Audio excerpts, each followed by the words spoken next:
ഇന്ന് അനേകം ആളുകളുടെ ഉള്ളില് ഭയമുണ്ട്.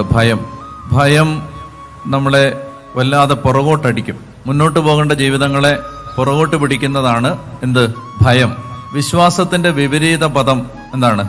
ഗ്രാമർ അനുസരിച്ച് അവിശ്വാസമാണ്. വിശ്വാസത്തിന്റെ വിപരീത പദം അവിശ്വാസമാണ്. പക്ഷെ ബൈബിൾ അനുസരിച്ച് വിശ്വാസത്തിന്റെ വിപരീത പദം ഭയമാണ്. ഭയം. അതുകൊണ്ടാണ് ഈശോ ചോദിക്കുന്നത്, ഈ ഭയവും ഫിയർ ആൻഡ് ഫെയ്ത്ത് ആണ് സുവിശേഷങ്ങൾ കോൺട്രാസ്റ്റ് ചെയ്യുന്നത്. സുവിശേഷങ്ങൾ താരതമ്യപ്പെടുത്തി സംസാരിക്കുന്നത് അല്ലെങ്കിൽ താരതമ്യപ്പെടുത്തി നമ്മളോട് പരിശോധിക്കാൻ ആവശ്യപ്പെടുന്നത് ഭയവും വിശ്വാസവുമാണ്. ഉദാഹരണത്തിന് ഈശോ പറയും, അല്പവിശ്വാസികളെ നിങ്ങൾ ഭയപ്പെട്ടത് എന്തിന്? കണ്ടോ, ഇത് രണ്ടുകൂടാണ് താരതമ്യപ്പെടുത്തുന്നത്. അത് രണ്ടുകൂടാണ്, അതിനെ ഓപ്പോസിറ്റ് ആയിട്ട് നിർത്തുന്നത്. അല്പവിശ്വാസികളെ നിങ്ങൾ ഭയപ്പെട്ടത് എന്തിന്? വേറൊരു സന്ദർഭത്തിൽ പറഞ്ഞു, മകളെ നീ ഭയപ്പെടണ്ട, വിശ്വസിക്കുക മാത്രം ചെയ്യുക.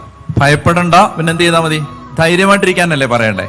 ശരിക്കും ഗ്രാമർ അനുസരിച്ച് പറയുകയാണെങ്കിൽ എങ്ങനെ പറയണ്ടേ? ഭയപ്പെടണ്ട, ധൈര്യമായിട്ടിരിക്കാനല്ലേ പറയണ്ടേ? പക്ഷെ അങ്ങനെയല്ല പറഞ്ഞേ. ഭയപ്പെടണ്ട, വിശ്വസിക്കുക മാത്രം ചെയ്യുക. അപ്പൊ ബൈബിളിന്റെ ഭാഷയിൽ ഭയത്തിന്റെ വിപരീത പദമാണ് വിശ്വാസം, വിശ്വാസത്തിന്റെ വിപരീത പദമാണ് ഭയം. അതുകൊണ്ട് എവിടെ ഭയമുണ്ടോ അവിടെ എന്തില്ല? വിശ്വാസം ഇല്ല. എവിടെ വിശ്വാസമുണ്ടോ അവിടെ എന്തില്ല? ഭയമില്ല. അപ്പൊ അതുകൊണ്ട് നമ്മള് വിശ്വാസത്തിൽ ആഴപ്പെടുക എന്നത് വളരെ ധൈര്യപൂർവം ജീവിക്കാനുള്ള പ്രധാനപ്പെട്ട ഒരു ഉപാധിയാണ്. അതിനൊരു മാർഗമാണ്. നമ്മൾ വിശ്വാസത്തിൽ ആഴപ്പെടണം.